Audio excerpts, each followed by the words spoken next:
कृष्ण हरे गोविंद हरे गोपाल हरे हरे राम हरे हरे कृष्ण हरे। जग के तुम पालन विधाता हरे जग के तू स्वामी हरे रे हरे। जग के तुम पालन विधाता हरे हरे कृष्ण हरे गोविंद हरे गोपाल हरे हरे कृष्ण हरे गोविंद मेरे गोपाल मेरे। जय कृष्ण हरे गोविंद हरे।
हर हर महादेव की जय।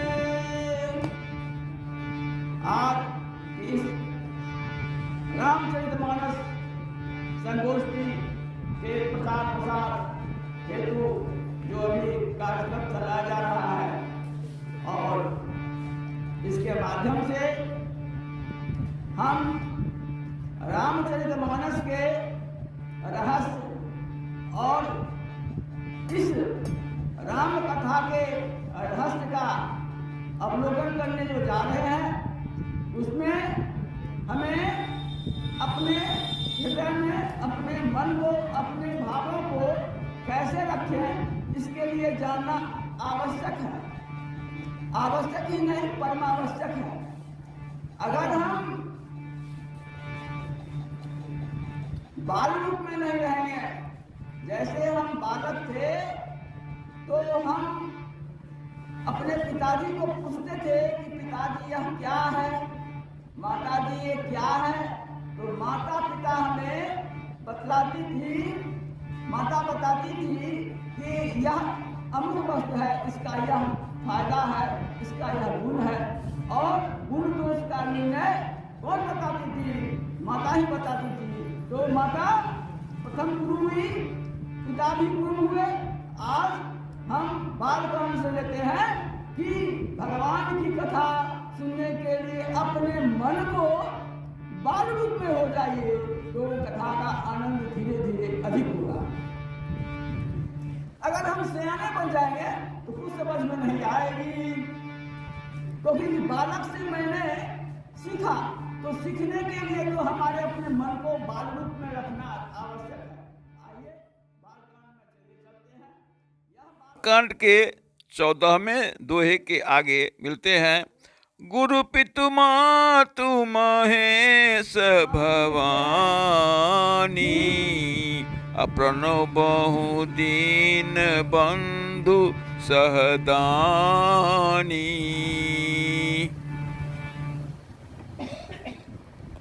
रामायण चरितमानस में तुलसी दास जी कृष्ण जो रामचरितमानस है, यह ग्रंथ अवध भाषा में लिखी गई है और इस अवधी भाषा में बहुत ही सरलता से कोई भी व्यक्ति जान जा सकते हैं कि इसमें क्या लिखा है।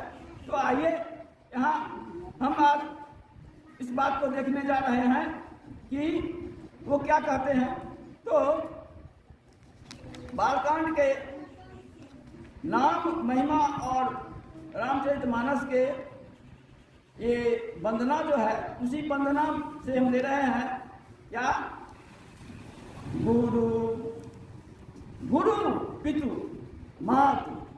गुरु और माता और पिता कौन है? तो शिव है। शिव जी क्या है? तो हमारे मन को निर्मल करने के लिए शिव जी जैसे भोलापन होना चाहिए। शिव जी को कहते हैं औढ़दानी। वो उनका जो नाम लेता है, उनके सेवा में जो उपस्थित हो जाते हैं, तो उनके चरित्र को पीछे नहीं देखते हैं, वो सामने देखते हैं कि हमारे शरण में आया है, तो वह सिर्फ बम बम कर दो या 1 रुपया जरूर को दे दो, हर हर कह दो, वह तुरंत प्रसन्न हो जाते हैं। इसीलिए वो आशुतोष भी कहलाते हैं। आशुतोष का तात्पर्य है तुरंत प्रसन्न होने वाले। थोड़ा सा ही विनती करने पर हमारे प्रसन्न हो जाते हैं। ऐसे हमारे बाबा हैं, भोले बाबा हैं। आज ये समय जो है तो भोले बाबा का यह सावन मास जो है अति प्रिय है। क्यों प्रिय है भाई? और मास क्यों नहीं प्रिय है? तो देखिए, सावन जो है जिसमें कि रिमझिम बारिश होती रहती है, सावन से पहले भयंकर गर्मी से लोग जूझ रहे थे। उस गर्मी के ताप को हटाने के लिए जैसे सावन की फुहार उस ताप को दूर कर हमारे शरीर में सुख की अनुभूति उत्पन्न करती है, उसी तरह बाबा जो है सो हलाहल विष को पी भी है। तो उनके हृदय में भी और कंठ में जलन, ऐसा भाव जो है सो भक्तों का भाव है। ये मैं नहीं कह रहा। उनके भक्त जो है वो भक्त अपने भाव को व्यक्त करते हैं। भक्त क्या करते हैं? अपने भाव को, कि बाबा को जो विष को रख लिए, क्यों रख लिए कंठ में? इसलिए रख लिए कि संसार जो था वह विष से हताहत होकर पूरा ब्रह्मांड, पूरा विश्व उस विष से नष्ट होने को जा रहा था और कोई देवता समर्थ नहीं थे कि उस विष को ग्रहण करते। या विष का कौन उपाय होगा? किसी के पास उसका उपाय नहीं था। तो बाबा ने क्या किया? समूचे विश्व को कल्याण के लिए बाबा ने कहा कि कोई देवता अगर समर्थ नहीं है तो मैं ही इस विष को पी जाता हूँ। बाबा क्या किए? वो हलाहल विष को अपने मुख में लेकर के पीने लगे। लेकिन उसी समय जब वह पीना प्रारंभ किए तो उन्होंने क्या किया? कि उस विष को अपने कंठ में धारण किया, कंठ के नीचे नहीं जाने दिया। यह एक रहस्य की बात है। क्यों नहीं जाने दिया? रच महेश निज मानस। महेश ने क्या किया था? रच महेश, राम जी की कथा को रचना करने वाले महेश हैं। राम जी हमेशा उनके हृदय में रहते हैं। अब उन्होंने विष पीना शुरू कर दिया। जब वह विष जाता तो अब याद आई उन्हें, भोले बाबा को याद आई, अरे मैंने यह क्या कर दिया? ये विष तो हमको क्या, हमारे हृदय में जो राम है उनको ये आघात करेगा। हमारे राम जी बेहोश हो जाएंगे। बोलिए सियावर रामचंद्र जी की जय। बस उन्होंने क्या किया कि कंठ से नीचे विष को जाना ही नहीं दिया, बस उन्हें रोक लिया। विष को जितना वह ब्रेक किए, वह ब्रेक क्या किया? इसके कंठ के नली को वह चौड़ा करके, इसलिए वह तीव्र विष जो था कंठ के में वह नीला रंग का वह विष का ही प्रभाव है, इसीलिए उनको कहते हैं नीलकंठ। उनका एक नाम नीलकंठ उसी दिन से हो गया। बोलिए श्यावर रामचंद्र जी की जय। गुरु पितु मातु महेश भवानी, गुरु पितु मातु महेश भवानी। इसी चौपाई की व्याख्या में समय लग जाएंगे, इसलिए समय के अभाव को देखते हुए बस यह तीन, एक चौपाई का जो चौथवा हिस्सा है, गुरु पितु मातु महेश भवानी।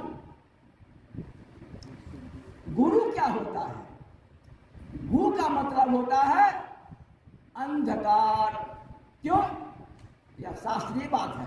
आप शास्त्र में व्याकरण में पढ़ेंगे कि जैसे कहते हैं गूढ़, गूढ़ यानी जो समझ में नहीं आवे उसी को लोग कहते हैं गूढ़, जो आसानी से नहीं जाना जाए। तो यह जो है यह अज्ञान के चमत्कार है। मम माया दुर्त्या, माया दिखने में आती है, हमें वह घेरे रहती है, लेकिन हम उसे पहचानते नहीं। यही तो रहस्य है, यही है गु। गु की मतलब है माया। अरू, अरे माया को पहचान करके उसको चिन्हाने, पहचानने वाला, पहचान कराने वाला, उस माया के प्रभाव को दूर करने वाला जो होगा वही हो जाएगा रूप। रकार हुआ प्रकाशक, जो प्रकाश, ज्ञान प्रकाश, ज्ञान का जो बोध करावे वही। मन में जो अज्ञान है, भ्रम है, उसको जो दूर करावे वही गुरु है। इसीलिए गुरु का मतलब यह कहते हैं गोस्वामी जी, गुरु पितु मातु। गुरु कौन है? शंकर जी, वह गुरु भी है और हमारे कौन हैं?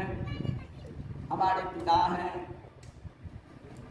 आप सभी भक्तजन से अनुरोध है कि आप शिव पुराण को उठाएंगे तो उसमें शिव जी की महिमा में है कि यह पूरा ब्रह्मांड जो है ना, यह अग्नि और सोमात्मक है। अग्नि और सोमात्मक, इसको सरल भाषा में समझिए कि अग्नि का तात्पर्य हुआ, अग्नि का तात्पर्य हुआ जो आपके जो अज्ञान है उस अज्ञान को दूर करके प्रकाश। अग्नि में तीन चीज होती है, तीन बातें हैं अग्नि में। सबसे पहला बात है कि सामान्य प्रकाश से अग्नि ज्यादा होगी तभी ना अग्नि देखिए, इसलिए प्रकाश और अग्नि, ताप और प्रकाश जिसमें रहेगा वही अग्नि है। और सोम क्या हुआ? सोम हुआ जल। जल में भी दो तत्व है, एक रस तत्व है, एक द्रव तत्व है। तो यह अग्नि तत्व और जल तत्व यानी अग्नि और सोमात्मक, यानी इन दोनों से ही यह सृष्टि बनी है, यानी कि पुरुष और स्त्री। पुरुष और स्त्री का जैसे संयोग होगा तभी न आगे प्रजा की उत्पत्ति होती है। सिर्फ पुरुष से भी कोई आगे प्रजा की उत्पत्ति नहीं होगी, किसी स्त्री से भी पुत्र पैदा नहीं होगा जब तक कि उसका संयोग पुरुष से नहीं होगा।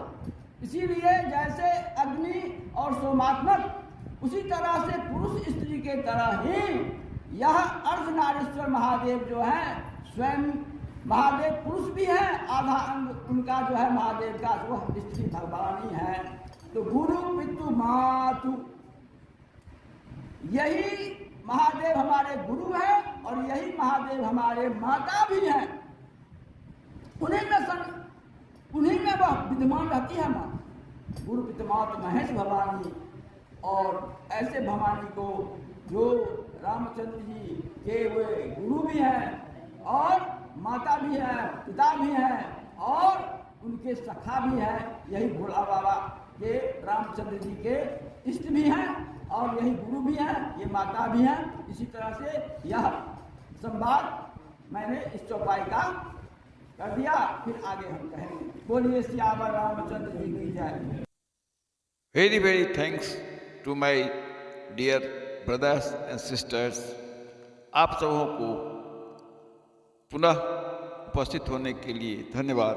भाइयों एवं बहनों, इस चैनल को सब्सक्राइब कर इसे प्रोत्साहन दें और दक्षिणा के रूप में इसे लाइक और कमेंट एक प्यारा लिखें। धन्यवाद। Thank you.